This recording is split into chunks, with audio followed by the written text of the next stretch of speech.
इस्लामपूर शहरातील यल्लमा चौक येथे पूर्वीच्या भांडणाचा राग मनात धरून गौरव हेमंत कुलकर्णी या 24 वर्षीय युवकाचा चाकूने भोसकून खून केल्याची घटना सोमवारी मध्यरात्रीच्या सुमारास घडली। या प्रकरणी सौरभ सुशील पाटील, साजिद जहागीर इनामदार, विजय उर्फ सोन्या धुलुगडे या तिघांचा थरारक पाठलाग करून पोलिसांनी कामेरी येथे जेरबंद केले। इस्लामपूर पोलीस शहरात पेट्रोलिंग करत होते। यावेळी यल्लमा चौक येथे काही इसमांनी एका युवकावर चाकूने हल्ला केल्याची माहिती मिळाली।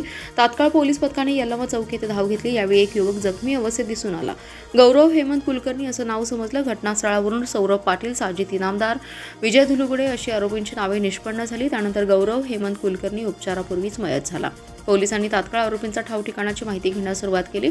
आरोपी कामेरी गावातून कोल्हापूरकडे जाणार असल्याची खात्रीशीर माहिती पोलिसांना मिळाली। पोलीस निरीक्षक संजय हारुगडे यांनी तात्काळ पोलीस पथकासह कामेरी गावाकडे धाव घेतली। कामेरी येथे शेताकडेला संशयित उभा असलेला दिसले। यावेळी गाडीतून उतरून आरोपींना ताब्यात घेण्यासाठी गेले असता आरोपींनी झटापट करून शेतात पळून जाण्याचा प्रयत्न केला। आरोपींना उसाच्या शेतामध्ये थरारक पाठलाग करून पकडण्यात यश आलं।